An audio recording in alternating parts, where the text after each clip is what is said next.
afternoon, evening, everybody. I hope you're doing well. Today we're going to have a bit of a science fiction double feature. We're going to do Alexander 1 and Alexander 2, those two raids today. And since they're so short, I figured I'd put them together in one video. Didn't feel like it would be very good to just do like a 4-minute video. But I am excited, either way, to show these off, because while they are short and sweet, they are quite fun as well. In fact, we're going to have a little bit of a hiccup that I have not seen legitimately in years. So I will be happy to share that with you as well. Maybe get a good laugh if you're an old-timer. Now, we're just going to run through these steam vents, and this is probably the most dangerous part of the raid in most runs. And we're going to go to our first encounter, our first main enemy boss, which will be Faust. And really, you just kind of beat him up. It's not too terribly bad. Now, there will be ads that spawn periodically through the fight on the outside. If you're a tank, please do your best to pick those up. You have 2 tanks, you really don't need to tank swap at any point in this, so one tank can tank Faust and the others can pick up these Sturm Dolls. As you can see, one has run in. I will give a little bit of a word of warning though, if you're a healer or a ranged DPS, whether you are physical or magical, you may have a bit of a time and pick up some of these guys. Don't panic. Typically the best way to deal with that is to just run them over to your tank, and hopefully they will notice and pick them up from you. You can die from those. I have died as a healer from picking up a Sturm Doll and no tank picking it up, but to be fair, I did kind of panic a little bit. It was my first time or second time in doing an 8-man as a healer. But after we clean all that trash up, we're going to take a slide down here to Hangar 8 versus the Oppressor, which that dude looks cool. He actually reminds me a lot of some of the 40k minis. Well, I say mini, but they're huge. Figures that I have that I've put together and painted. I actually have some next to me here. I've got some of the Imperial Knights. Looks like a bit of maybe a Castellan. Roughly equivalent. I love the turrets on that guy. We did actually have a couple of cutscene folks doing this for the first time apparently, which is pretty cool. Very kind as well. Good etiquette. Everybody waiting around.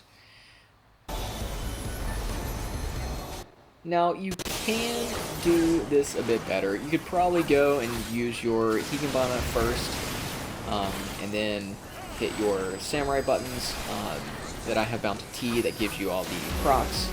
I can't remember off the top of my head. We're still rolling with the samurai, if you've noticed.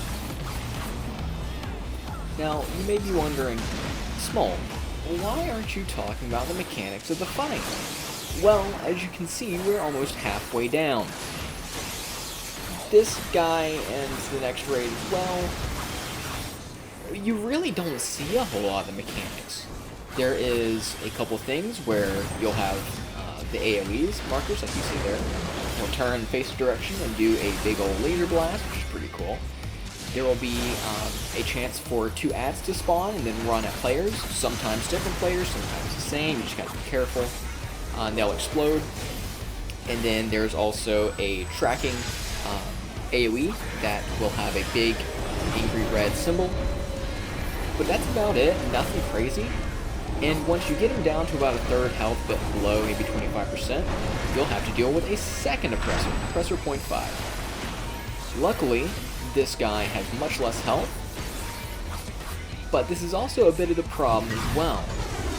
Because what you need to actually do is kill them as close as possible to each other. And you'll see the cast bar at the top self-detonate starts when one of them dies. It doesn't matter which dies first, one of them will start to cast that. And, as we are going to see here in a second, we wipe. Which is very funny. You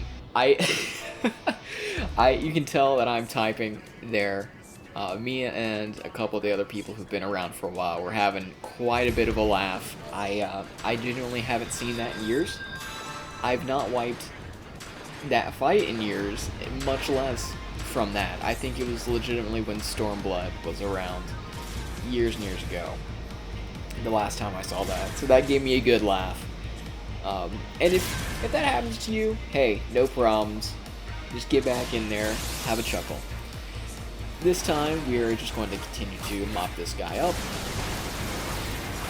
And as I mentioned before, this time we are going to kill this guy, we're going to mess him up, but we are going to have much more people switch to fighting Oppressor Point 5, and that's generally the strategy, right? So you get this guy whittled down, maybe you throw in your dots just to make sure that he keeps damage taken on him.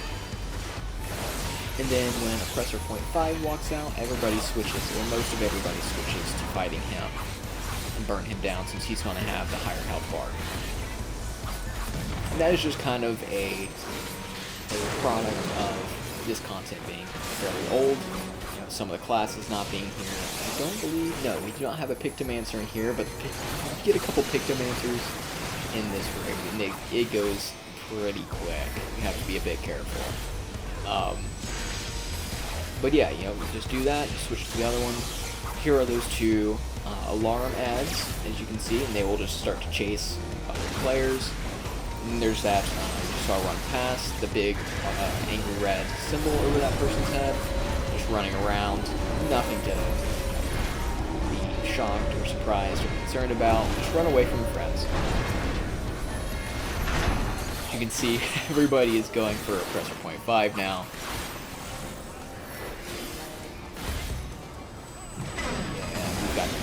Pretty well. If it was longer, there would be some more mechanics that you would see, but that's really not an issue here. If you would like to see those, I highly recommend. There are actually several raid guides for this fight. I tend to prefer MTQ Capture, Miss Miztech over at that channel, or Mr. Happy, I believe, has a raid guide for this as well. But enough of that, we're going straight into Cuff of the Father, which is Alexander 2 on normal. And this is definitely one of the weaker raids in my opinion. It's cool the first time you do it, and if you enjoy it, hey, that's cool. But the name of the game for this is Trash Packs, unfortunately. So if you're not used to using your AoEs, this could be a good learning opportunity, let's put it that way. But that's alright, we're going to take these guys out, and then we're just going to keep on rolling. Now what I will say is, these two raids are really, really good if you are learning a class for the first time, and you want to sink down to a lower level to where you just don't have to worry about as many buttons. That's part of why I'm playing it on Samurai. I think it's really fun to run these. They're a little bit mindless, and that's kind of the fun of it. You can just pop in and run it a couple times. Now, usually these aren't the most populated queues. Not terrible, especially on weekends when more people are playing. But when they do start popping is when there's a Moogle Tombstone event. And that's when I would very, very much recommend these raids. They're very quick, as you saw, especially the first raid that we went through. And this one is equally short. It's just got a little bit more, so usually people will go A1 and use that for farming out tombstones. And those are usually fun, because if you're at the point where you know, worried about farming out tombstones, you've probably been playing the game for a little bit and have a decent understanding of the fight and how your own class works and that kind of flow. So a lot of people will join those and be chatting it up during the course of the raid instance. These, I suppose you could say that these are much more social in that nature. But here we are in the final room. We got off on a tangent there. And there is a little bit of a unique mechanic here, besides just a bunch of spawning trash. You will see a couple of our friends have gotten into those little mechs that you can see in the corner of the room as you enter. And those are mainly for dealing with bombs. You'll see at some point in the fight as we go on, there will be these big cartoonish bombs that drop onto the floor, and if you are in a mech, you can kick those away from your friends. I believe you can only kick them once, I'm not sure. I would refer to other videos on that or practical experience. But just to be safe, consider it once. So if you're in the mech, go ahead and kick those into a corner away from your friends, and you'll be all good. If you do not kick those away, it's not the end of the world, but some of your squishies may get exploded, especially if they are not sinking down as a higher level. I think we might have had one person go down. I'm not sure. You can see there. Yeah, not crazy damage. I'm not sure how big the range is. I believe the range is actually a little bit smaller than the explosion radius. You can see there, I'm running away from that because I don't want any part of it. So I'm just going to go away from that, and then we're going to run back in. I'm going to zip my way back in. And we're just going to continue to clean up some of this trash. I'm betting by now you can see why I put these two together. Oh, no, it's twice. I could see, or more than once, rather. You can see one of our mech boys pull that bomb away a couple times. As we continue on, no big deal. Like I was saying before, I bet you can see why I put these two together at this point.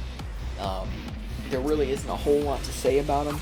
Even these God Widows, which are really cool, I like their design. There just isn't really much going on in this, which is fine.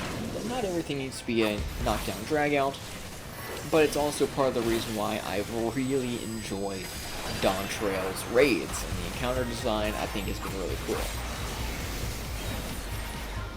On content bias, absolutely sure, but at the same time, you can't deny it's kind of fun. But there's also something to be said about hacking and slashing your way through. These spider tanks remind me a lot, actually, of my favorite anime, which is Ghost in the Shell. The movie, specifically, in the tank at the very end. If you know, you know. And the Tachikomas from the TV series, which was not Arise. I didn't like Arise. Standalone Complex.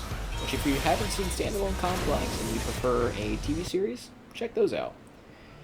But anyway, with that, we are here at our ending screen and our time together.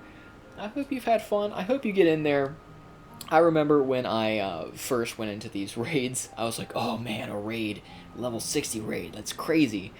And it's got bigger bark than it bite. So hopefully, like the other videos that I've done, this will help you get out of just stuff that's required for the story and get into having fun with stuff that's outside the story and the raids that are peripheral to it. And there's a cool story with it as well. So, I hope you have a good time, and I will see you later. Peace.